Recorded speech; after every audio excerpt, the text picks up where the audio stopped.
Carla Johnson from the city of Buchanan. The Buchanan Senior Center says it's producing its first Pride event on June 25th. The center says it's paying for the Pride production with donations, but they are still using the center's name, materials, staff, and assets.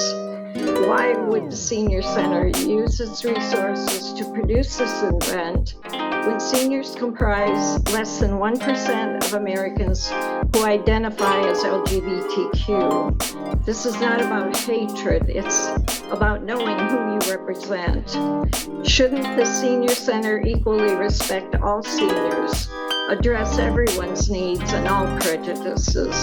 This is so obvious I can't believe I'm saying it. I'm hearing from seniors who used to enjoy the center, but because of the push to elevate the gay pride movement, no longer support it.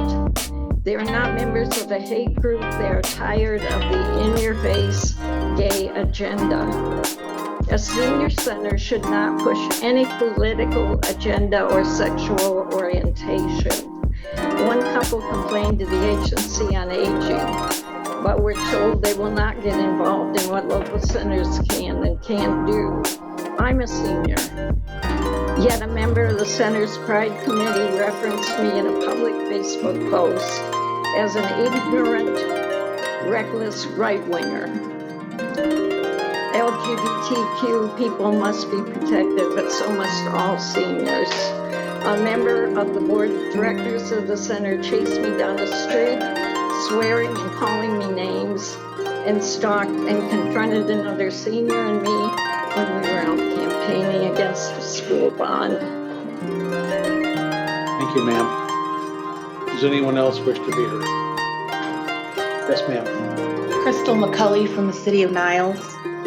There was a commission meeting in Niles on Monday that addressed an LGBT Pride event happening this Saturday. Again, just to reiterate, Carla, it's not a hatred issue.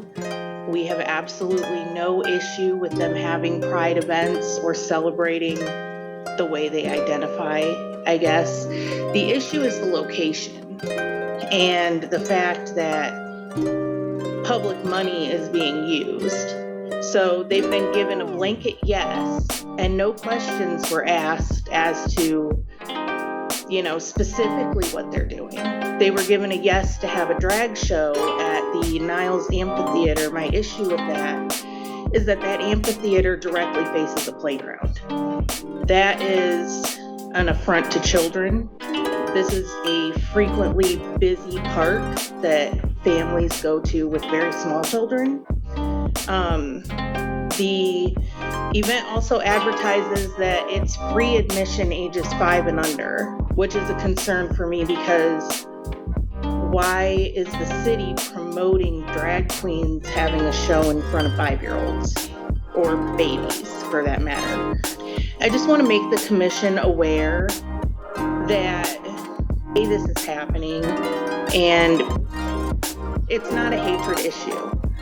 Just don't have the events in spaces where children are very likely to be present and then promote it to them.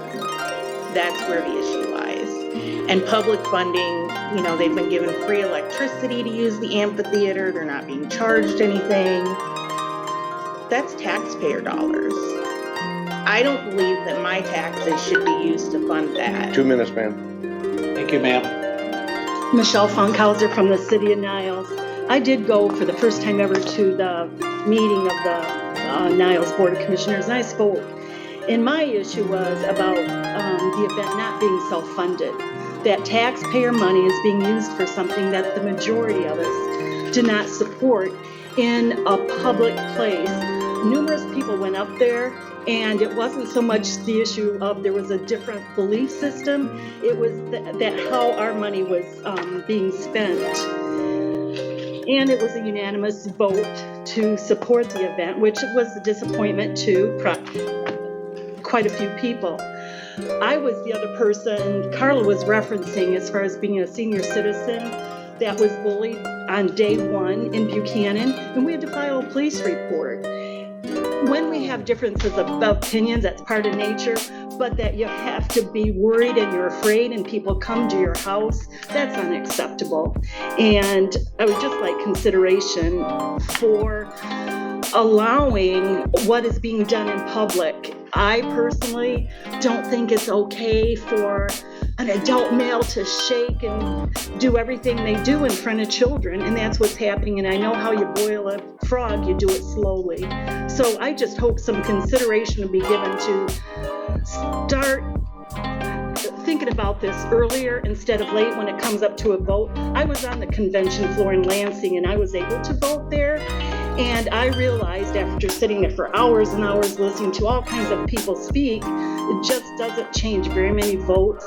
So to get involved in the process earlier, to have a healthier community. Thank you. Thank you, ma'am.